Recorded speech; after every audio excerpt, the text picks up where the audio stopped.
Seeing a folding phone from a distance is a flash of confusion, a cognitive dissonance. It just doesn't seem possible that this becomes this by doing this. And while holding it in your own hands should convince you that it's a reality, it's somehow just easier to believe that your senses are lying to you. But the Huawei Mate X is a very real product that you'll soon be able to buy for a very high price. And if it delivers on even half its potential, it might just change smartphones as we know them.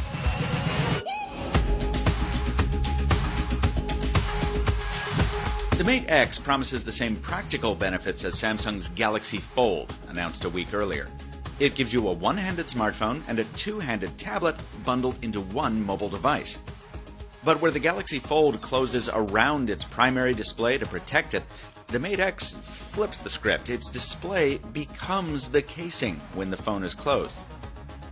In some ways, that makes the Mate X more elegant than Samsung's offering. There's no need for a smaller outer display as there is on the Galaxy Fold because the Mate X is basically all screen when closed. A 6.6-inch display canvas on the front and a 6.4-inch area on the back. And because it's an outie instead of an innie like the Samsung, the Mate X can collapse into a nearly fully flat package. Now, you probably don't need me to tell you the downside. A display like this has to be plastic because glass doesn't fold. So you've got this super soft skin that'll get scratched up a lot faster than glass. And it also means that the surface texture is nowhere near as smooth as glass, at least on this early unit. We're still months from an official launch, so Huawei has time to work this out, but even so, perfection seems improbable. Let's talk about how it works. Converting the Mate X from phone to tablet is surprisingly tactile. See, you click this button to release a catch, which lets a spring pop up one side of the display. Then you sort of peel the phone open like a backwards book. You can leave it partially folded for fun sizzle photos or to attract a crowd at the bar, but most of the time you'll just unfold it all the way until the hinge locks in place with a soft click. Just like that, you've got an 8-inch display at a nearly square 8:7 aspect ratio. Now, you might think that shape demands two-handed usage, but the Mate X has another clever design element. You know how the Amazon Kindle Oasis has that ridge running along its side?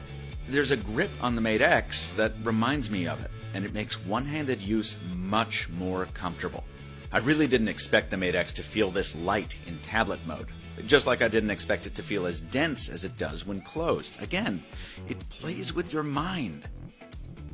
That grip also contains the Mate X's camera array. While there's the same Leica co-branding as on Huawei's conventional smartphones, shooting with this is not conventional. Remember, the phone is all screen, so when it's closed, both photographer and subject can see the shot as it's being composed. There are so many questions left to be answered once I get final hardware. How flat will the screen ultimately be? How well will Huawei's custom carrying case protect it? How long will the 4500 mAh battery last? And look, as excited as I am, there's reason to be skeptical about the early folding phones broadly, and this one in particular. You've heard me say it a lot, Huawei's software quality often lags far behind that of its hardware, even on smartphones that aren't trying to reinvent the square. Thanks to all those open questions, this isn't the place to say whether the Mate X will be worth its stratospheric asking price when it launches in a few months. And if you're dubious about the prospects for this phone, no one can blame you. But what I took away from the first half hour I spent with my first folding phone was a certainty that there's far too much utility, far too much fun in these designs for the format to be just a flash in the pan. Foldables are the future, and the Huawei Mate X is at the leading edge of that future. That's why I'm excited to review it and why I'm giving it the Mr. Mobile Award for Best of MWC 2019. As for whether it'll beat out the competition for Best Foldable of 2019, well, only time will tell. I have not been able to go hands-on with the Galaxy Fold, so I can't wait to put these head-to-head when I finally can. I hope you'll keep coming back to hear more. Please subscribe to the Mr. Mobile on YouTube so you don't miss the full reviews and my continuing coverage of all things mobile, from smartwatches to electric cars. Until next time, from Barcelona, thanks for watching, and stay mobile, my friends.